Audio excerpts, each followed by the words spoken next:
Hello, and welcome to another episode of the Monkey Business Show. Today is a special episode because today the Dota world is about to change with the, what is it called? The Great Confluence. Dun dun. And we have two experts with us today. Well, I was going to say 1.5 experts, but I'll let you guys figure out who the expert is. Ephey, thank you so much for joining us again. It's great to be back. Also, I have to let you guys know it's Slacks. He is the expert. Slacks is the expert. Okay, well, hi, Slacks. What's up, buddy? I act as the floating head in the Wizard of Oz for lore. Ephey tells me everything. I am simply, she does not want to admit it, but she is actually the lore master, and I just make all the stuff she tells me what to say. So thank you, Ephey, for all of your inspiration. The Great Confluence. You actually think Great it's going to happen. You actually think they're going to fucking deliver on this thing. I forgot the rating on this show. Sorry if it's PG-13. Okay, you can but say you whatever think that these fucks are actually going to... Kidding. I don't think it's going to happen, bro. I don't believe so. I believe that the entire thing was a lie, and it is never going to drop. I believe it's a failed idea. Quote me on it, community. I don't give a shit. Anyway. Thank you for the podcast. It was great having you both. And that's it. We'll see you next week. Okay, dude, but why do you say that? It will be like the good thing happening for the last few years. Let me lay it out for you. So, the Great Confluence, right? They were alluding to this giant event that would come to the Dota 2 lore universe. This was around the time of Artifact and Underlords. You know, they were thinking like, there's going to be some sort of merging of different things. Well, when's the last time you booted up Underlords there, sir? I actually played the other one, the auto chest, whatever it is. Yeah, precisely, yes. I believe the original idea for the Great Confluence was some sort of a merger of different game IPs and all that together, but that ain't happening no more. So, in fact, in the last update of Dota 2, one of Dragon Knight's anime lines, Slyrak, the voice of Candyman, or whatever that guy's, the horror dude, he comes back and he says to Void Spirit, whose entire lore is about the Great Confluence, because it came in around the same time. He says, the Great Confluence is not what you think it is. Do you know what that means to me? That means it never is. Run it back. So, no, I don't believe anything's happening. I think some kind of Chinese website got some random fucking update, and they're never going to care about the lore again, is what I think about. I'm pissed. I am pissed. After they murdered my favorite hero, Techies, and they no longer care about the lore, it's just going to be repeats of Aghanims. I want the lore. They just keep taking things I love, and it makes me very angry. Like, tell me how you really feel. How do you really feel about it? Shut the fuck up, man. All right, that's how I really feel, all right? I'm miserable in the world of Dota right now. I'm miserable. I don't know how you guys are doing. Well, with a different, more optimistic take, Ephey, how are you? How are you feeling about all this? I'm great. I just like, so I need some clarification, because I feel like Slacks knows better than I do. But basically, I opened up the Twitter post. So all I know is I saw this Twitter post. Some dude said, "Big Dota 2 leak, the Great Confluence event," and then he just said there's going to be new heroes. That's literally all I saw. I mean, are people stupid? The guy's like, there's going to be 5 new heroes.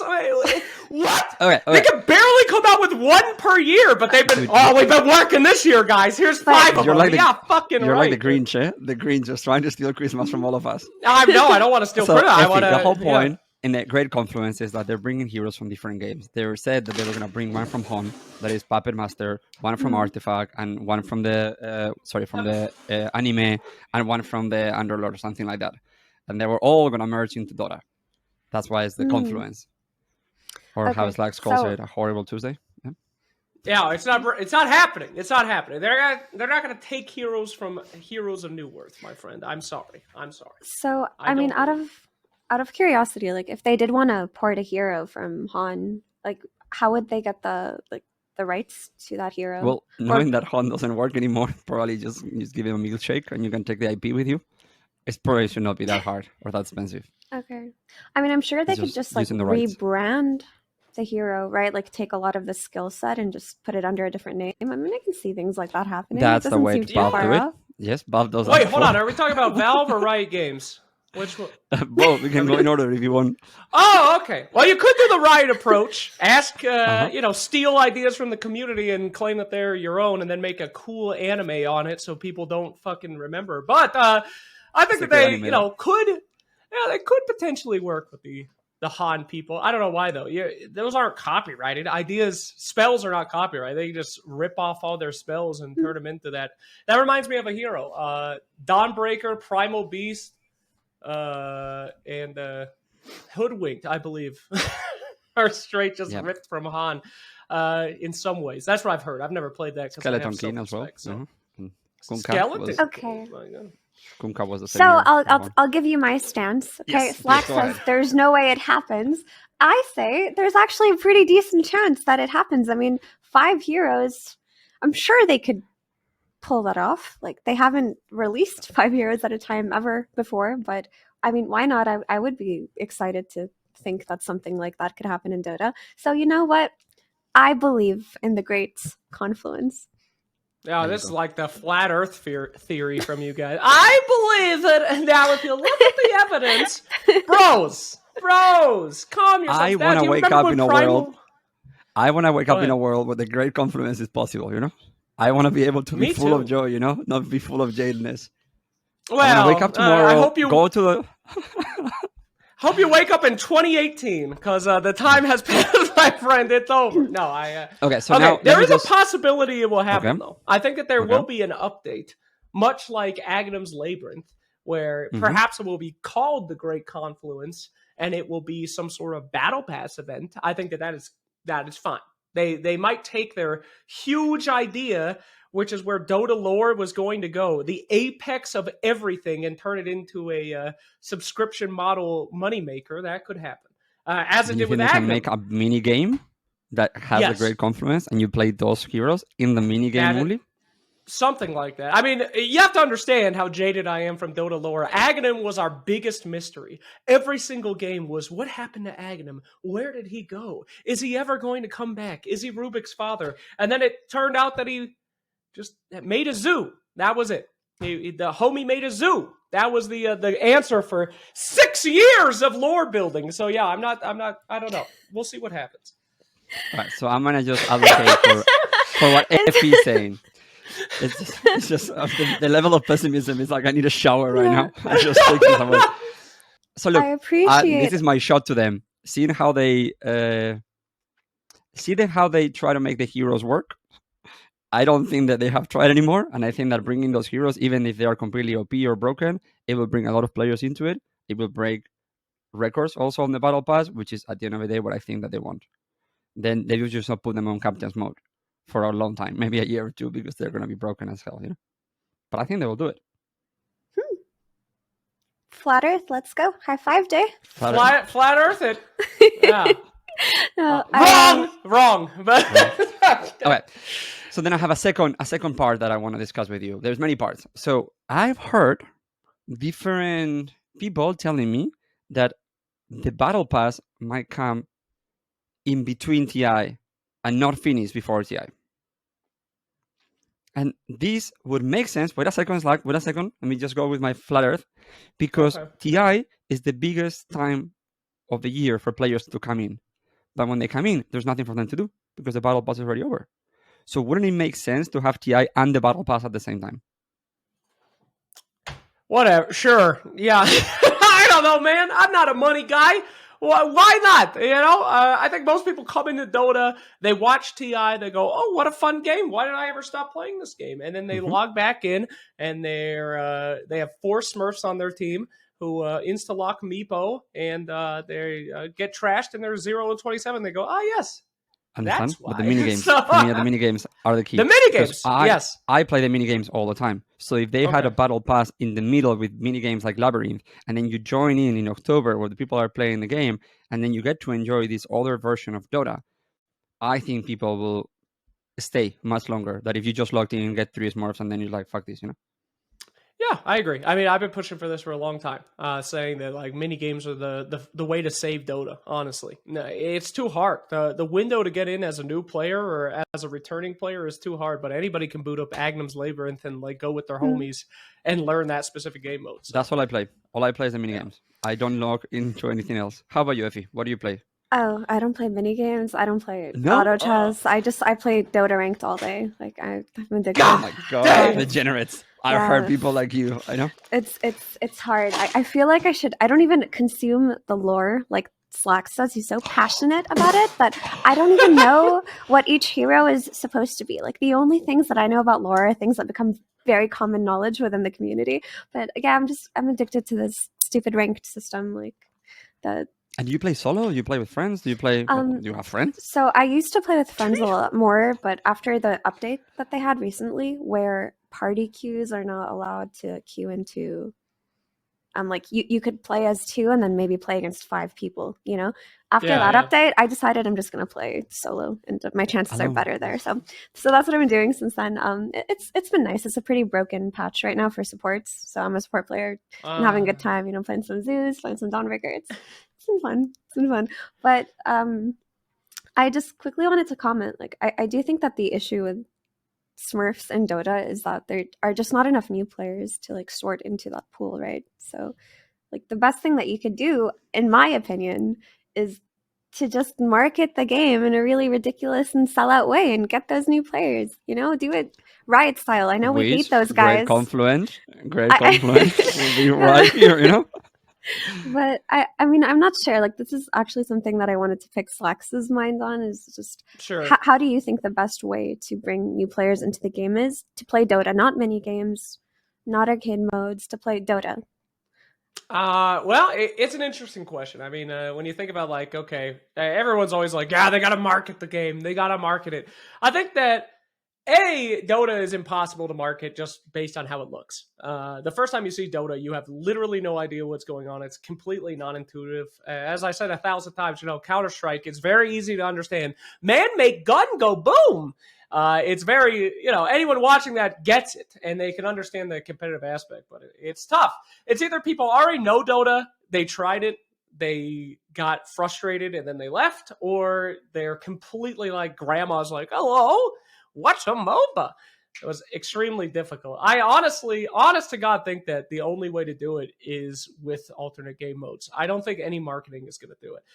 Not only is it because it's hard when you're looking at Dota to understand what's happening or even understand what kind of game it is, but like it doesn't monetarily make sense. Can you imagine how much money Riot spends on marketing League?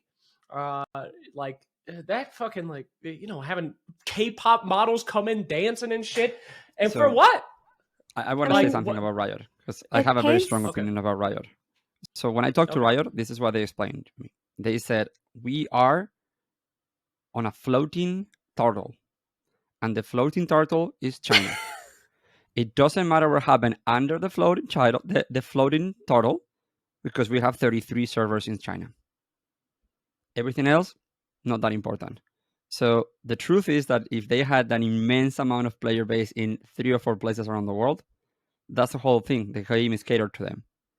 But Riot has tried to move more into the culture pop part of it, you know? They make music, and the music is really cool, and they make the anime, and the anime is really cool, and they make all these things and make the game cool. The worst part about League of Legends is the game, unfortunately, because just the Dota is really, really good. I mean, it's true, but what's the benefit of that? I'm sure Dota makes just as much on the Battle Pass through a year. What's better, spending like upwards to probably $20 million a year on advertising, or making $75 million per year with 4 dudes working on a Battle Pass for 8 months? You know, I mean, economically. Better for the fucking company, not the community. That's a very different discussion. Of course, we as Dota players and lovers want the game to be better and fresh, but we live in a capitalistic America, dude. But economically, there's a thing, is that there is a moment where you kill your competition, and that moment could be very, very valuable money-wise, you know? So I think League of Legends have expanded to where there is no more competition. Nothing can grow around them. And even if they have less profit a year than Valve, they control more of the market share. than Valve, and that's what their play is. They can stay forever in a way, you know. I agree with that, and also what they're doing is so effective in bringing in new players that I realistically can't see League of Legends dying even in 10 years, just based on the trajectory that they've been going.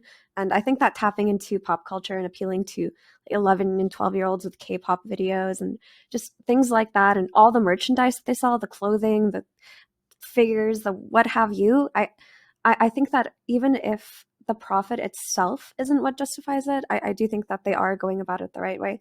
Also, I don't necessarily even know how much they make per year to make an assessment on it.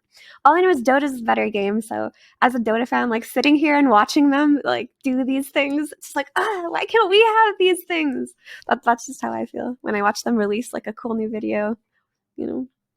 Yeah, unfortunately, I think most of the blame is actually, well, obviously on Valve, but it's a little bit on the community too, because you know, the fact that Valve can do whatever they want and we're going to continuously beat the prize pool purely for cosmetics is just like, okay. You can't blame them for being like, well, we'll do one patch a year, release one hero, and we'll make $100 million. Like, who's going to say no to that? When they didn't have TI and they just straight up did a battle pass with cosmetics, they made more than they ever had before.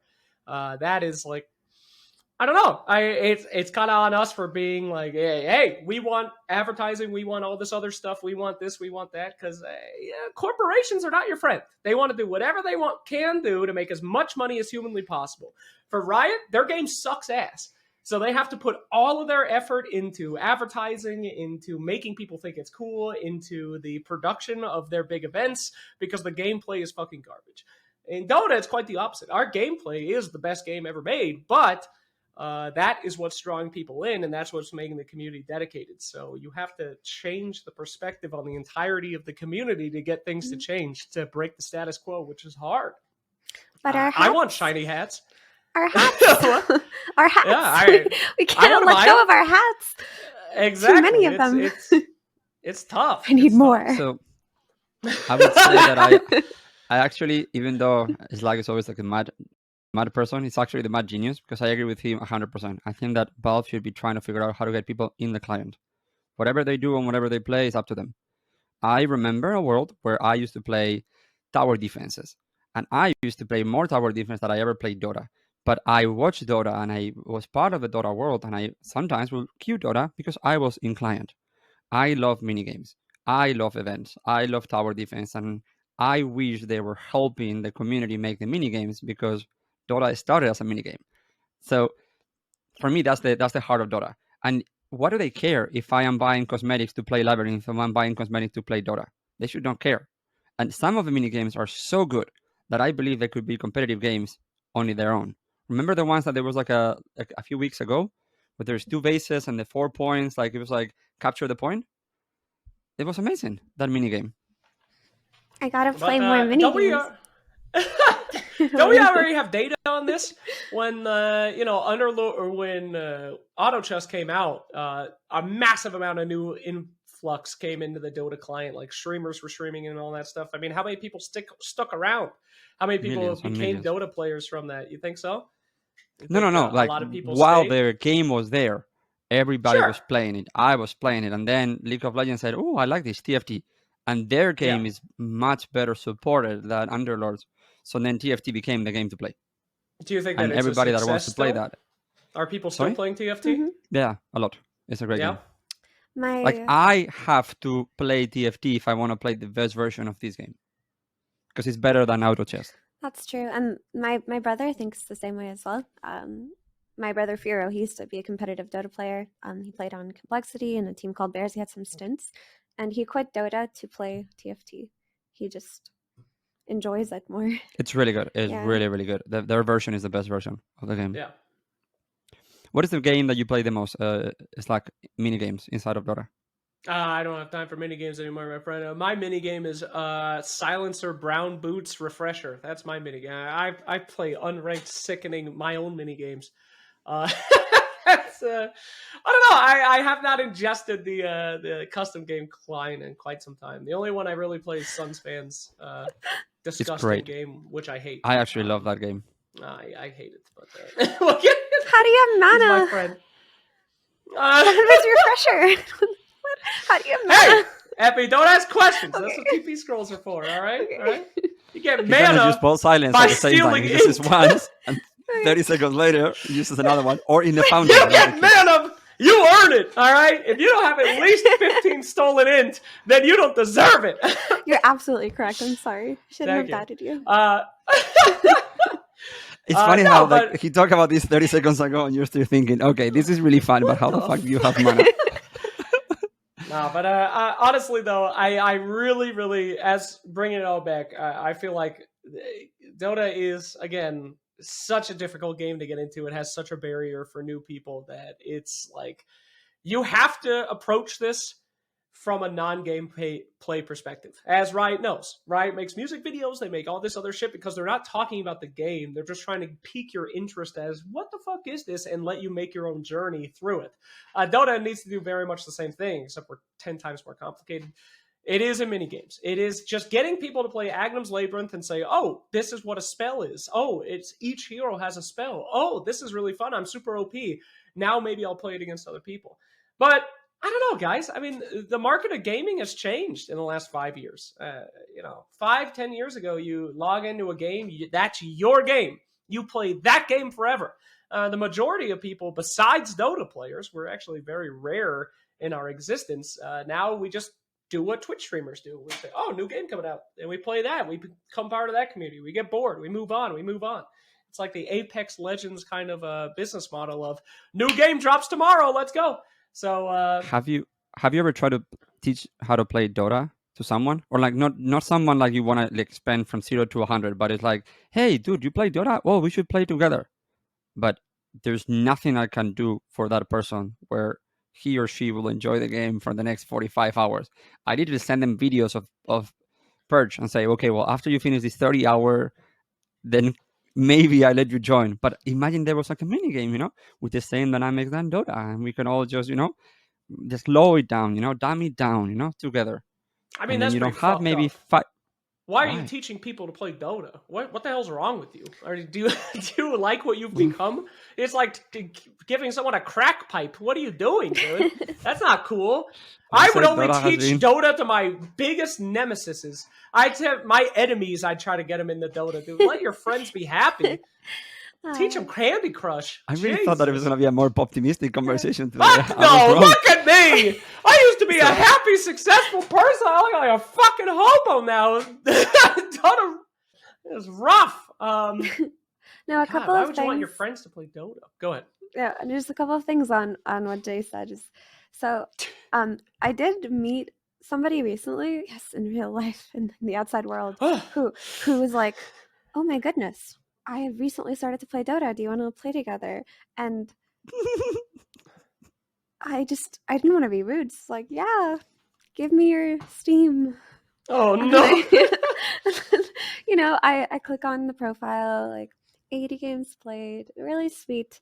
I'm like, okay, so what? I can't play with this person on my account. Obviously, they're going to be thrown into like matchmaking that is unbearable for them. But I also can't get on a Smurf because then I'm a Smurf and people will hate me and make Reddit threads and all of that. So yeah. So I was just like, how about I just be a coach and I try to like tell you a couple of things, and it was very strange because this person did play like 80 games, so they had an okay sense of lanes and TPing and stuff, but they just didn't know anything, like not a single thing. And then I found myself having to explain. I say a word and I have to explain that word. I'm like, yeah, so buy a solve, and they're like, just quiet. I'm like, yeah, so then you go to the shop and this is the item that you purchased, and then you put it in the courier, and then I have to explain that courier. Now you have to play courier. Then you have to like walk back and do this, and God forbid you try to explain things like go back to the fountain and you have to play fountain, or it's just like your lane is in a bad place. How about you try to pull in? It's just like every concept needs minutes of explaining, and it's all happening like within seconds. So after that one experience, I gave up, and this person reaches out to me, hey, do you want to do that again? I'm like, I'm busy today. I'm sorry. I mean, I'm not busy. I'm busy forever. I'm busy forever. Okay, don't reach out again. So I play with the CS:GO team, and the CS:GO team and I were playing, and obviously they're gamers, they're really good playing. But I think it was fun for everybody but me, because I was thinking, okay, how can I carry you 4 people Right. to victory? And one of them is like, "Woo, there is trees! I can make trees." I was like, "Oh fuck, this is not gonna work for me." Sweet summer child, shut up. Of course, there's trees. He picked Fury, and he was like, "Oh, I can make trees." I was like, "Yeah, you can make trees, but they disappear. Why? Why would they leave me?" I was like, "Oh, Jesus." Actually, I mean, but that's like, go on. No, you go, Slux. I mean, that's like the barrier of entry, right? It's tough, and again, it's why Dota is just such a unique game, because people they have to have that spark to want to be thrust into this impossible situation and then understand it, right? And that's not for everybody. That's not for most gamers. Most gamers want a casual, fun experience. They've been working their job for like 14 hours. They want to come home, shoot some guys in the face, and then go to bed. So it takes a certain sick freak to become like a MOBA fan. It takes a certain person to want to play a game like Dota, which is tough. It is a very hard to market game, because you have to have that kind of personality that wants to get whipped, get into this impossible situation, say, I'm going to overcome this. And that's rare. It is legit rare. I think a lot of people do hear about the game, though. Like, from what I read on online gaming communities, sometimes I feel like people don't know Dota, but then I meet people in real life and they're like, "Oh, what do you do?" And I'm like, "Yeah, I stream. Sometimes I cast this game called Dota." They're like, "Oh, I've heard about that. The one was like the $30 million." I'm like, "Yeah, that one." So people do have like a general sense of events that happen around Dota, and I feel like TI in particular, like we mentioned before initially, it's just a really good time to try to capitalize on all of the hype and all of the excitement and buzz about a game potentially making millionaires out of teenagers. So if only I don't feel like it's that mysterious of a game to people. Like online, when I read like forums and stuff, I feel like people don't know, but that's actually not the case in real life. I even told one of my family members what I've been doing recently, and he's like 40, and he's like, "Wait, I've heard about that. I heard." Because we're Jordanian, and he's like, "Well, some Jordanian kid got really rich off of it." I was like, "Yeah, that's the one." So We're helping them, putting them on the map. So I don't think that it's... I don't find a lot of connection with people. People that don't play Dota don't know Dota. Some of them have heard about the game, but I don't think that they understand the game. Like if you say Fortnite, everybody was like prickle their ears, But I go around the world telling people about Dota, and they're like, "Eh? It's like League of Legends." It's like, yeah, that one. we're like the smarter brother that no one likes. I Do mean, you feel in your... Sorry, do you feel like in your everyday or whenever you go with muggles, normies, and you tell them that you're in this world? Yeah, they're muggles. What is their immediate reaction? Like Dota, do they recognize the title? If you're asking me, yeah, they do. But I think a lot of it does have to do with like being in Jordan. So I think it's a little bit different. I know that like Dota is less popular in America, but in Jordan, it's a very popular game here. And people have at least spoken about it in the past. So when I bring it up to people, they're like, yeah, I've heard of that, or my cousin plays it, or something. Because we had a really heavy net cafe culture. I think I talked to you about this briefly, Jay, on the last podcast. But because of that, like a lot of people did grow up playing Dota All Stars on Warcraft, and it's gotten around. But I know that in like the US, that isn't the case, and in a lot of places in Europe, that isn't the case. But for me, people think it's cool. They're like, "Oh wow, good for you." I'm like, "Yeah, good for me." That's how it goes. How about you, Slugs? In No, America, I don't find anybody that knows Dota. Basically nobody. Like if sometimes I'll go out and someone will be like, "Hey, I know you," and that's like probably once or twice a year or something. Only that no Dota. I don't know, but I don't think it's a big deal though. I think another thing about Dota in this community is we're very elitists, right? We feel like, yes, we play the hardest game. I am good at the hardest game, and it's too good for you. You probably never heard of it. I don't know if what our community feels would be if Dota was the most popular game. Oh yeah, number one. It's as good as Fortnite. Would it still be kind of the same prestige of it? I don't know. I spent a lot of my time thinking about the psychological profile of a Dota player, right? And it is interesting. That must be fun. It is fun. It is fun. Dota players don't know what they are. They have no idea. They think that they want to go into the game and have fun and enjoy themselves. But 99% of Dota players are masochists. They want to be beaten. They want to be miserable. Come on. Because that is where they get their enjoyment from. They get their It's a very enjoyment punishing from game. It's a very punishing they game. Extremely overcome punishing. misery and they increase misery for others. That's why when they deleted Techies, I knew it was the end. You see, Techies is the perfect representation of Dota. Everybody says, I hated games with him. I hated games away from him. I don't like him. You did like him. That you'd be playing League if you didn't like Techies. Right? You'd be going for the. You wanted to be punished. No. You didn't know it, but you do want to be punished. Speak for yourself, Mr. Slack. No. I am much happier with this Techies rework. Sure. I'm very happy and relieved, and my pubs have been much more peaceful. They are great, very peaceful. I can't wait to see another Razor in every fucking game that I play for the last 4 months. Oh, do you Maybe not you like can pick Razor middle. Maybe you can play Razor offlane, or if not, just play a carry. And if not, just play 4. And if just it's every game. Ephey, every game has a Razor right now.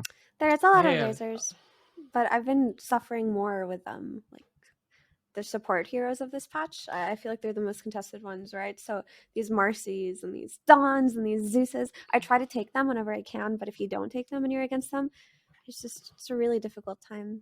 I feel like it's been pretty heavy support meta for a couple of patches now, not in terms of these are the most important heroes, but there are heroes that just win you pubs, right? Like the patch before that with Weaver and Spirit Breaker.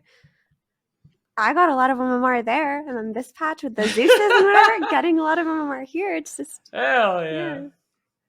Well, I think that's another part of the or the kind of new age of Dota campaign of drawing people in. Like they're trying to step away from miserable experiences. Mm-hmm. Like supporting used to be a fucking horrible experience. That was a grind with you buying all your wards and having your teleport slot. Every single update is trying to get more and more approachable to let people have fun. But what I'd like to argue is that Dota players don't want to have fun. They think they want to have fun, but they really, really don't. If they wanted to have fun, they'd be playing League. They want to be punished. But I can't agree with you. Like you're gonna be punished either way because you're gonna be punished either way even you play support right now. But they needed to make it at least halfway fun. Mm. At least I have fun playing support right now. Like if you get somebody like he's not paying attention, you can blow up a carry, as a support for many times. Before you couldn't do that. It was awful. It was not fun at all playing support. I'm having a great time. And then you'll really? Right now it's much more fun. Yeah. Yeah. So I have a few more things that I want to talk to you about. Well, we talk about the Confluence, and if not the Confluence, when do you think the patch is dropping? With the Compendium. Somebody that works closely with Valve in this conversation. Ephey? I don't even know where Valve is. Like, no one knows. It's part of a mystery. I don't know, man. Before TI, the fuck do I know? Before TI. So what do you think about my theory of the Compendium being in the middle of TI? I don't care. And wait. And if it's in the middle of TI, what happens with the prize pool? Do they lock it? Do they commit it? What happened to the other Compendium that we had a few months ago that never there? Because my theory is that they're going to add part of the money from that Compendium, part of the money from this new Compendium until before TI, and then run Compendium all the way through until a month after TI. Boom, you heard it here first. I have no leak or no insider information. This is what I would do, if I was going to try to fix Dota. You sound far too creative. Far too creative there. I think they'll drop it after Arlington. Maybe after Genting in September. I think they won't drop it. I think they're going to pay for the whole event themselves this year for fun. No, I'm kidding. No. Yes. They're going to put down $75 million for fun. I don't know, man. Who knows? They got a lot of bean counters over there to figure this kind of shit out about what would be the most effective for monetary stuff. We shall see. Good to see that none of my serious topics are Whoa, dude! We'll go for the next one. So, Sep is back. Sep is back. You seen it? Oh, Sep is back to the major. God. Sep is back. Sep is back. Is he trying not to get like a ban for smurfing or something? He continuously is like, I'm done, and then he comes back, I'm done, guys. What is this? Does Misha even play on the team? Do you guys even scrim with him, or is this all just a facade? Yeah. So It's a it's actually Yeah. from the We inside know. from the inside of a team. I can give you the insight is that Seb doesn't want to play. He's not trying to play it. Whoa. Every single time we call him, we were like, dude, I'm on holidays. I already booked all the holidays. Because I remember after the other major, he said, guys, just so you know, I cannot come to Arlington, okay? Do not make me. I cannot come. I have the holidays booked already for a year from now. I called him the other day. So, Misha has been denied. He's like, fuck. 5 minutes later, he's online playing Ayu, you know? He's online playing support. 2 hours later, I guess I can do this, you know? Okay, let's do it again. But on the topic of that, actually, I mean, I think, of course, people say retirement in Dota is a joke. And I just feel like people who get to the level of Sub and No-Tail, etc., like they are just so competitive and it's deeply ingrained in their nature that even if they say they don't want to, I'm sure deep down he's really excited about that. But on the topic of Arlington. So Johan hasn't played at all, eh? Johan hasn't played since TI. I think he's played 4 games in 8 months. But Seth plays 10 games a day. So I think they're very different in the way that they're handling retirement. Isn't he gardening or something? He talked to me about gardening, how it's making him happy in life. That's pretty cool. I'm playing ping pong. He wants to make an OG ping pong tournament during TI, which, by the way, maybe we are halfway announcing it there. That sounds great. But hell yeah. So sorry, what were you gonna ask me about Seb and the major? Oh yeah, no, just not to do with Seb in particular, but like the visa issues that Misha ran into.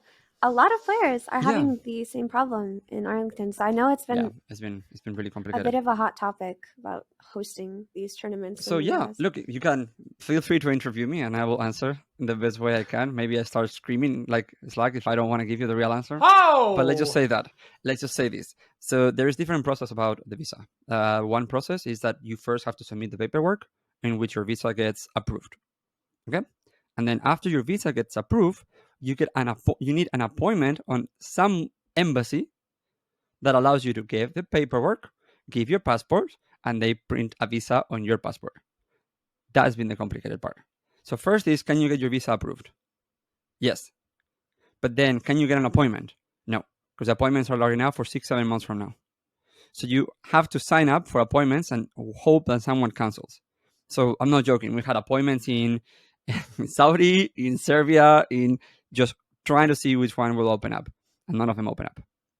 And the second problem is that the Sputniks that are the visas that we're having, the vaccines that they were having there, America does not recognize them anymore. So you have to vaccinate again for the CIS players. So you get, in a way, challenged in 3 different ways. Yeah, that's difficult. I mean, I've definitely struggled with US visas before. I'm still struggling with one. I've been trying to get one since last December just so I can visit my little brother. And ever since COVID, pretty much, a lot of the embassies, I don't know what brought it about, because in the past, before the pandemic, it would take you about 3 weeks after your visa gets approved to get your interview date. That was usually the standard, even here in Jordan and other Middle Eastern countries. And then after the pandemic, suddenly you can go on this website that you can just basically check every city or every consulate, and you can see what the average wait time is there. After the pandemic, it went from 3 weeks to like 9 months, 10 months, 11 months in a lot of these countries. And the only way around it, which I guess isn't even applicable to everybody because of like the vaccine problems that you talked about, would be to find a date in a different consulate in a different country, try to like hopefully get one, fly there to do the visa, and hope for the best. Like, had I been invited to Arlington, I would have flown to Malaysia because I prepared the whole thing in advance. In Malaysia, you can do it within like 3 weeks, I was told, but it's also just not open to everybody to make that application. They have a list of countries that they can do. So it's just such a difficult process that has been ongoing since the pandemic. So I'm just really surprised with hosting the major in America with that knowledge, because this isn't recent knowledge. Like, the visas have been very hard for years now. So one of my, without really trying to say names, I would say that I had a friend that was trying to get a visa for the United States, and we had to go because they got an appointment with Mexico the day after. So we had to get on a plane immediately, like run to the airport right now, because this is the cancellation that they have. And if you cannot be there tomorrow at noon, you're not getting one. So yeah, it's been very tricky. With Misha, they gave us one random in the middle of somewhere, which I don't really want to say. And it was like, we're in the middle of another tournament, and you're telling me that right now that tomorrow is that appointment, and I have to fly Misha in the middle of a tournament. No, so, and also it's like, I don't know, maybe it's a different topic, maybe for after, but there was a $4 million tournament that is 8 times bigger than a major in prize pool. Are you gonna drop that tournament to try to go to another weird country, to see if somebody gives you a visa? I see. Yeah. Yeah, might as well stay, wild. I didn't know Yeah, anything stay about here. any of this. I thought it was just the teams being lazy or the Oh, organizers being not Okay, stupid. so even. in Stockholm, Not dude, That's even. nuts. Not in Stockholm, even. we hire lawyers, we hire Mhm. people. Look, maybe we drop the ball, but I mean, for me, what else can I spend? I have a manager, I have a operation person, I have a head of esports, and I have a law firm doing this, and we couldn't fucking get the visa. That's Now, crazy. I also want to explain a little bit more a few things. Okay, so we made a decision in OG that we were not going to send Misha home, and we were not going to send Yuragi home for two obvious and completely different reasons. One of them is because males over 18 cannot leave the country in Ukraine. So Yuragi was out. We didn't want to send him in. And then Misha is that he could be sent to the military if he shows up at home. Imagine Misha, which is, I mean, taken to the military. So we said, no, you cannot go there. So the people that made their visa for Stockholm were teams or players that decided to go back to Russia to get them. So we never sent Misha back. So what we did for Stockholm was, how much money do we have to pay? Who do we have to hire to not send Misha back home? And the answer was, you cannot go to the major. But I was not going to send him home, He doesn't want to go home. He doesn't want to risk it. And Chu doesn't want to risk it. What am I going to do? Ship two kids back home for the off chance? Nah. Now, Arlington was different. Arlington, the US was not really helping us. Yeah, and just to offer some added insight to Slacks and to people who may not know this, because I do read Reddit a lot and I've seen a lot of discussions about visas going on, but people don't realize if you're from America or from Europe, your passport is very powerful. So in most cases, you don't need visas to go to places. If you're from Europe, you can apply for something called an ESTA or something, and you can go to America on it.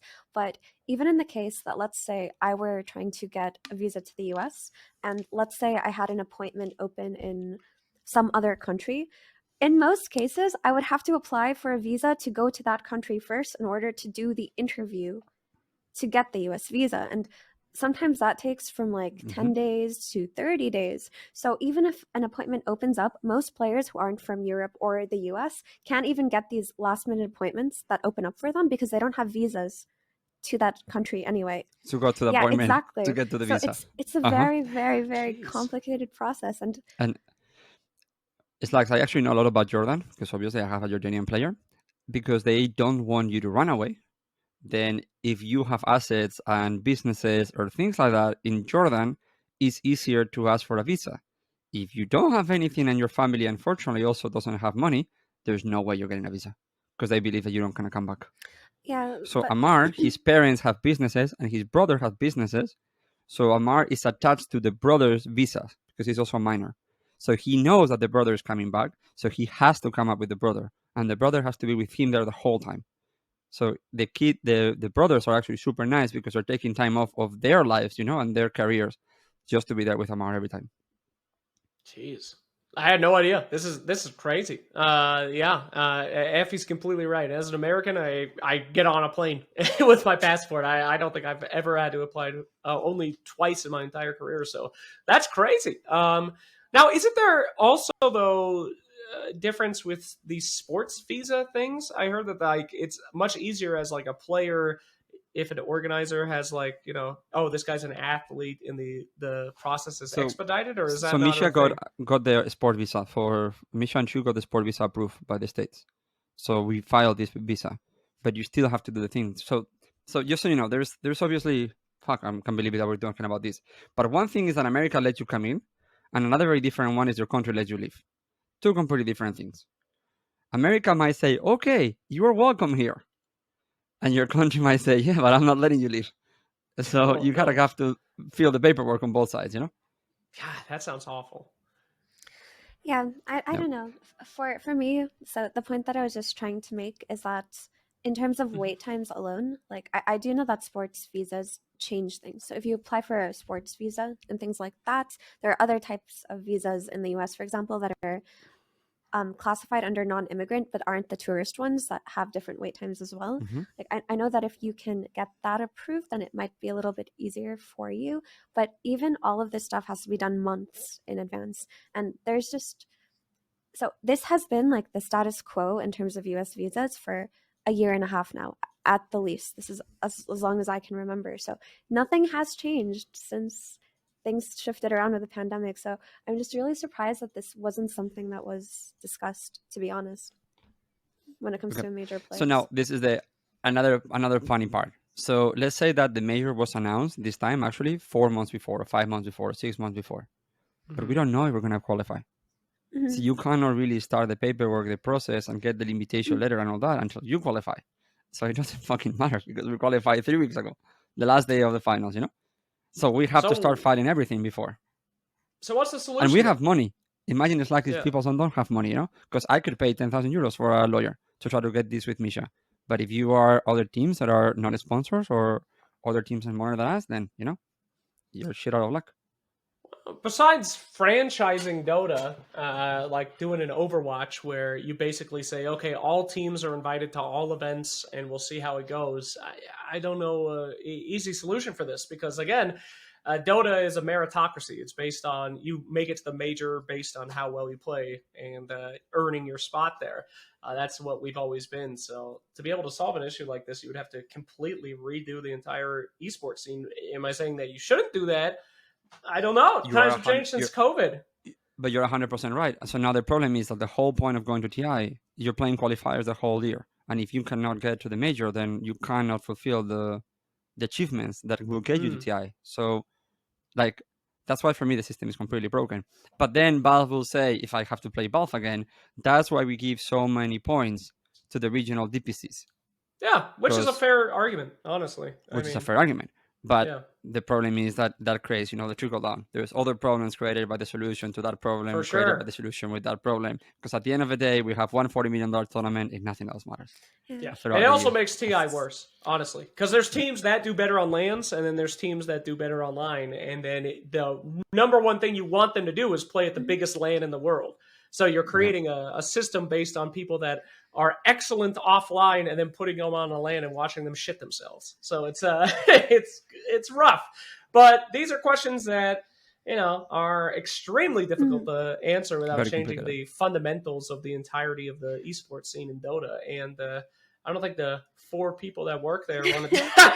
I'm just kidding. I don't know how many people work there, but to be a little more optimistic, it's really that the pandemic shifted the nature of how these things happen, because borders were a lot less complex, and the requirements that you need to cross them and what you need from your own country, what you need from the visiting country, like it just used to be a lot simpler. The process really didn't take that long. Like, yes, you do need like a month, maybe 2 at most, to account for a potential travel date, but anything more than that is way overkill.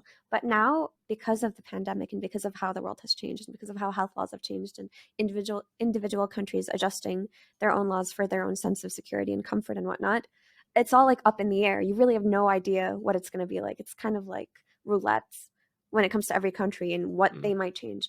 Even something like, let's say we planned a Dota tournament 2 months from now and Y country, we'll still be scared that Y country 2 months from now changes their policies on people coming in. You really have no way to tell. So there's not really a fix for this problem. The only thing would just be to be optimistic and say, well, hopefully we've cracked down on this pandemic a year from now and the world slowly shifts back to normal. I mean, if that happens, we'll be okay. I mean, it is. We'll be okay. Or you allow finally 6-man rosters or 7-man rosters, you know? So I can have just people inside the team. Might as well. Maybe hopefully 5 of them will make it to the team, to the tournament. Is that actually useful? Would you scrim with your 7th player just in case that you guys made it and stuff? Would you actively? No, but at least I can just give. At least I could give Seb a jersey that I don't have to take away from him after every tournament. It's like, okay, you can keep it. You can keep it. You're part of a team. Bro. You're part of a team. You're one of us. One of us. One of us. Yeah. So, I mean, that sounds like a rough place for that 6th and 7th guy to be if they're not Seb, right? If they're not like CEOs. Imagine just that being sounds like your problem. Yeah, I guess so. I guess it's everybody else's problem. But yeah, there's a lot of intricate issues with a lot of different solutions. And I know I've been poking fun at Valve a lot in this, but I think that they are dealing with these really complex things that don't have very easy answers, and they receive a lot of flack for it. So it really sucks. Trickle down.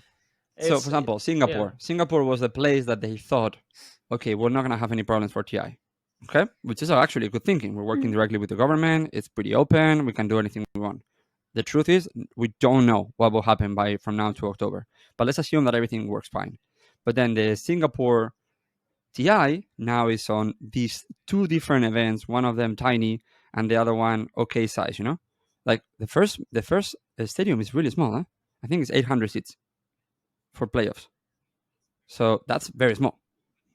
But it's just the only way they could ensure it. So I really think that it's kudos for them for saying, hey, what is the only way we can ensure that we can make this event happen? First part in hotels, second part in a small stadium, third part, we'll see what happens. And we will try the last 2 days. So I commend them for doing that. The problem is trickle down, Trickle down is who can go to TI for 3 weeks in Singapore, one of the most expensive cities in the world, during Formula One and during the other music festival. Like, if you look at the hotels, they're $500 per night.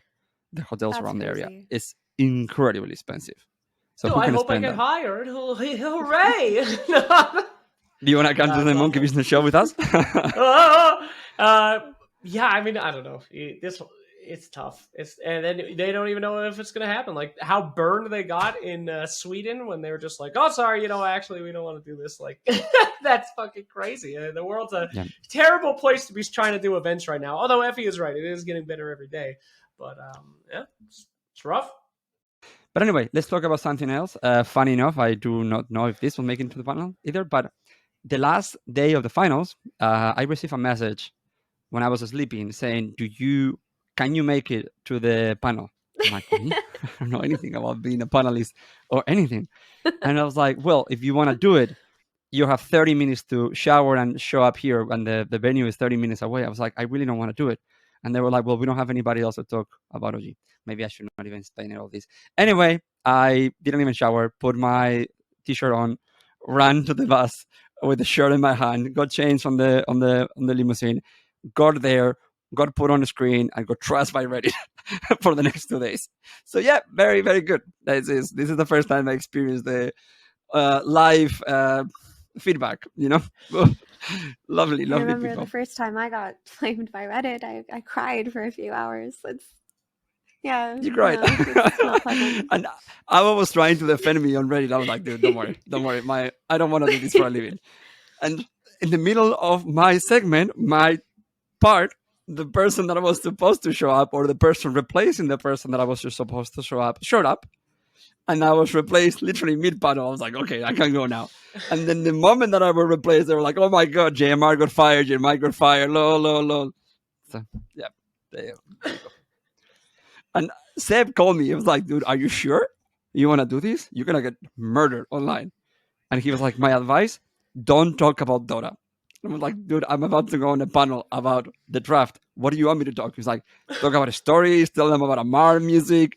Just don't talk about Dota. I was like, okay. So if you see my segments, I'm not talking about Dota, no matter what they ask me. So what do you think about this hero?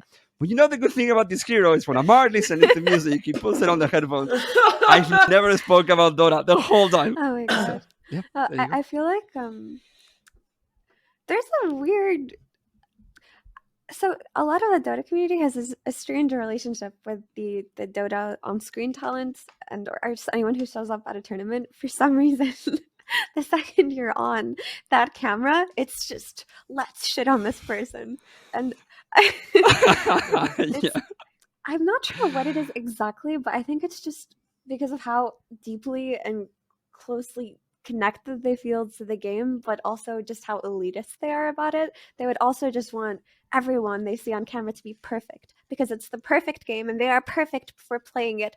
Therefore, they deserve perfect representation on camera. And a lot of people maybe take it a little bit too far. So I'm sorry you had to go through it, but it's a funny story now. It's all right.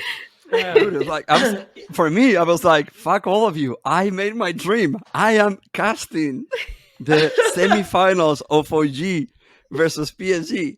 You guys can't touch me, I might fly my way back to the hotel. This is how great I felt, Yeah, but no, it was fun. I mean, that's what matters the most, and that's why that's all that matters. I mean, the question is why are people so negative? It's because it's easy. It's the easiest thing psychologically that somebody can do. It's very hard to be hyper positive and put into words like how people can improve or what you think is special about them and why they make something that you love so much better. It's difficult. It's a lot easier baseline to go me no like bad like that's just basic human and sociological connections. So, dude, I feel by this. I loved it. There was another one of the comments that I actually loved it so much that I sent it to my mom.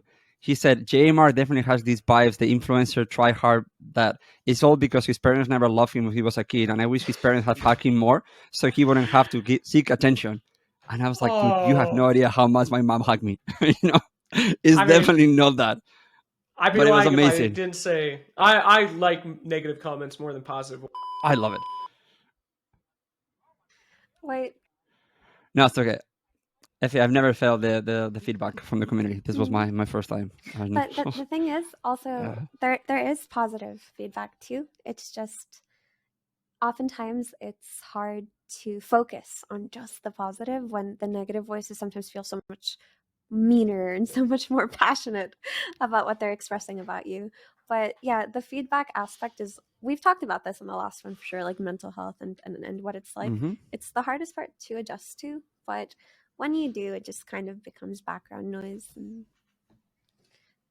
Dota's Dota, so it's like what we're there for, I'm not there for people's opinions on YouTube comments or Twitter or something. But the part that bothers me more internally in my heart, that the feedback was right about me. There's no fucking reason to be there. And not the one about being hacked, about like, they were like, what the fuck is this guy on this? I was like, I was thinking the same thing. What the fuck am I doing here? Well, he doesn't know shit. I mean, especially think about it. They gave me the job. Then later they had Misery do, and later Aoi and Sep. Well, I mean, in comparison, come on. You have like these guys that know immense amount of things about Dota, and every single time somebody's sending me a question, I talk about how Amar listens to heavy metal. So yeah. Hey, but no one else can provide that insight, could they? Exactly. Correct. There you go. But then they should have given me a guest, and instead of saying analyst, should be like, just here for the fun. And put me with Sun fans and put me with viewers, and then we can have the whole product. But the whole product was very serious and very bottom down. Oh, I think this is gonna be a great Razor pick. JMR, what do you think?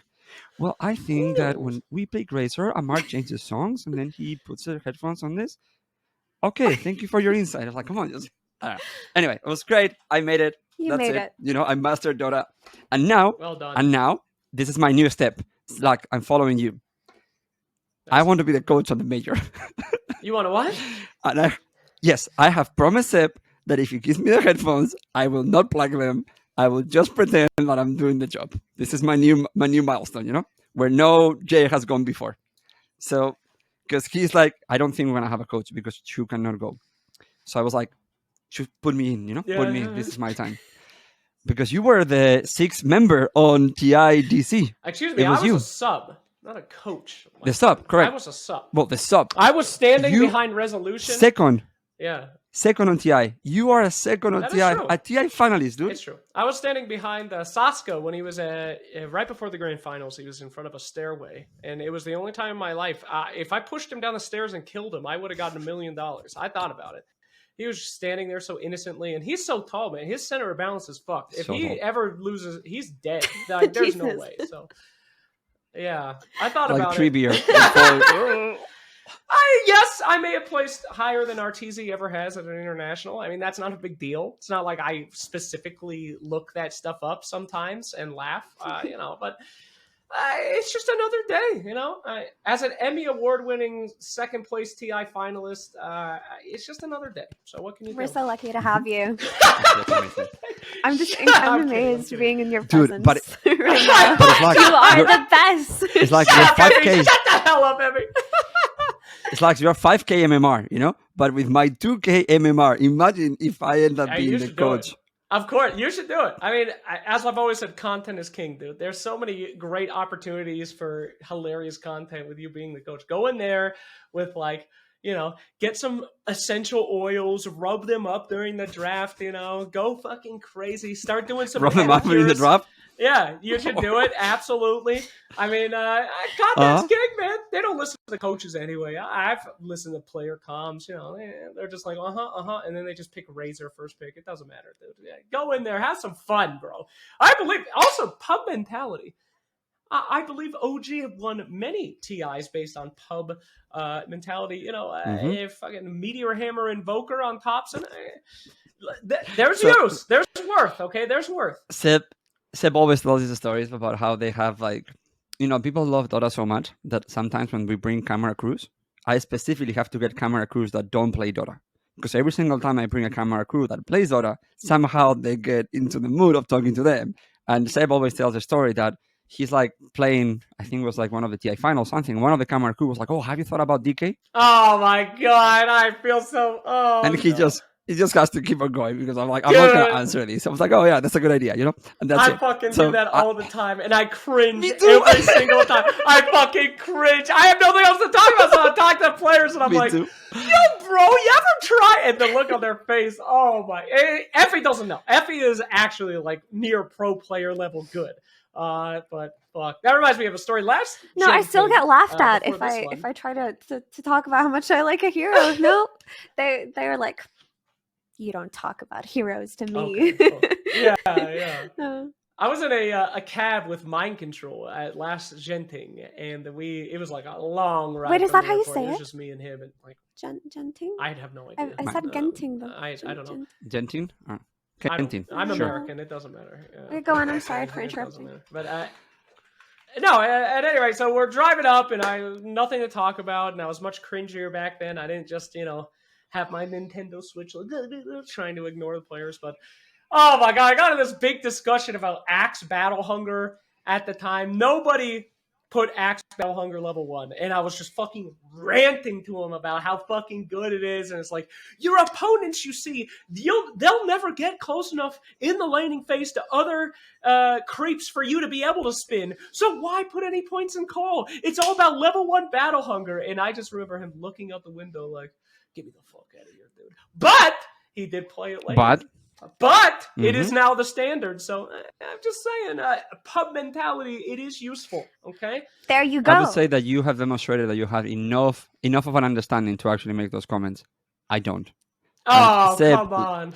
Seb and the guys love me so much, and they do respect that I'm the CEO. So sometimes, like, hey, yo, how do you play Disruptor? And they will be very kind, saying, well, unfortunately, Disruptor is not this. Or I can say, oh, how about Tech? It's like, no, unfortunately, it's not that. But you can see then that it's like literally if a 5-year-old told you, but daddy, but what if you... Yeah, well, if Superman was to fight Batman, you know, it'd be a contested fight. It's like, You Jesus should pull the Christ. CEO card a little bit more. Be like, listen, you're not going to TI unless you pick fucking Alchemist right now. Alchemist jungle, okay? I don't think I can say it me. without laughing. But that's a good hero right now. Unless you pick. Yeah. It Not for doesn't matter. Arkosh Gaming, let me tell you. You know, Jenkins broke the record for most self-damage on Alchemist in a TI pro game during the DPC. He did triple self-damage than enemy damage in our elimination game. Shout out to you, Jenkins. So, Dumbass. 1 second. Have you seen, actually, it's like, I don't know if you saw it, but you saw that we played against an anti-mage Alchemist Blink Dagger? So the point was that he had to stand himself next to the anti-mage. Because if he throws to the anti-mage, it bounces back. So Misha will be timing it, and he will blink in, boom, and explode himself. And then we will blow up the anti-mage. Sounds He did it 3 or right. 4 times, huh? Yeah. Mhm. At least he hit someone. That's great. Good for Misha. Very strong. Very good. I did see that Twitter compilation. So, to wrap up the podcast, Of The Twitter compilation, you seen it? Up quite regularly on Alchemist, so I got the reference. Normally. Yeah, that's great. Can you send it to Mav so we can put it here?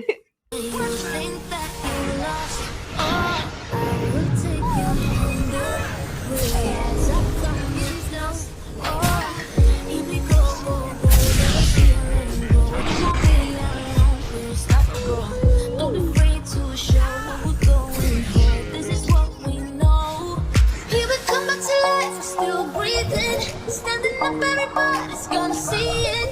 Oh, all you need to know is that we're holding on. Even on we will rise up and we're on the path that we believe in. No, we're not gonna stop until we reach it. Oh, all you need to know is that we're holding on.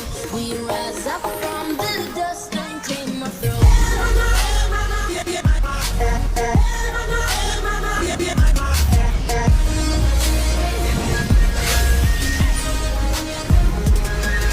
I'm losing $10,000 a day on this team. Okay, they need to shape it up. $10,000 a day. So the last thing, Major Slacks, you going? Am I going to the major? Is that Yep. been announced yet? I think so, right? The cast has been announced? Yes. Oh yeah, it's like I leave in like 48 hours. Yes, I am going to Awesome. the major. Yeah. Awesome, dude. I'll see you there. Not. I'm All going right, there as well. fantastic. Bye, Ephey. Ephey, No, Ephey, what is your visa situation? Come on, like we'll make a visa for you. Like, what do you need? I mean, at this point, it's like no time to go to Malaysia for my interview. So I told you I had set it up so that if I did get the invite, I would just fly to Malaysia the second I got it, do the visa, come back here. But now it's a little bit too late. Just gonna enjoy it from home. Cheer you guys on. Can't wait to consume the Slacks content. But of course, the Monkey Business show. Are you gonna do it live again? I have no one to do it with again. Oh no. At the major? At the major, no. Johan cannot go and Sep is playing, so I'm back again. You want to do it, Slack? DM me. We'll see, Okay, we'll I'll see. DM you then after this. All right. But yeah, dude, Ephey and Malaysia, are you going? I don't know if that's going to be announced. I don't think it's announced yet. No, so I don't want to put you into trouble. Yeah. What the hell are you trying I to do don't here? know, Huh? but I sure. Sorry. hope so. Hey. Okay, awesome. We all hope so as well. Right. Wonderful people. This has been, having you both has been exactly what I expected. Ephey trying to have serious answers and you, Slack, just being in Slacks, which is why we love you. Excuse me. I have Yes, actually it's very rewatched serious. the Monkey Business show that you came live, and oh my god, you saved me.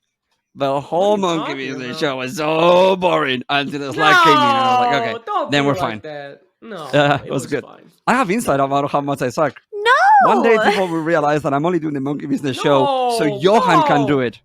I'm the Jay. conduit, you know. Do Stop. we Great need Confluence. another Jay, group stop therapy it. session? I'm hearing a lot of self-deprecation. maybe no I'm joke. not liking it. I'm not vibing it. I am a caster now. Wow. I'm officially Dota talent. This is how you guys That's speak true. all the time, you know.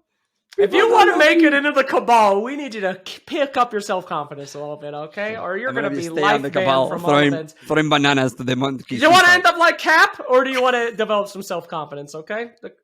The cabal doesn't like this. We don't like this. Well, I hope that we get to do this in person one day, maybe at TI, because we all go to TI. Do you have your visa for TI, Ephey? I That can't. should I be can't okay, start right? the visa process until I get an invite. So I don't know if that's happening yet.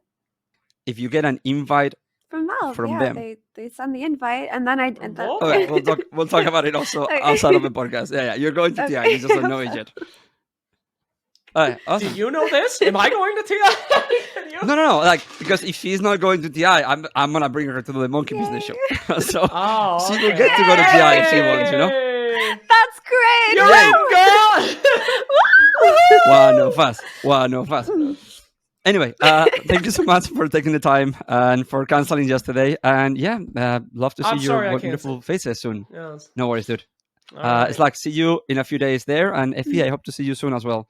Maybe in another part of a region Woo. very east from me. Thank you guys. I had a lot of Yay. fun. Thank you for having me.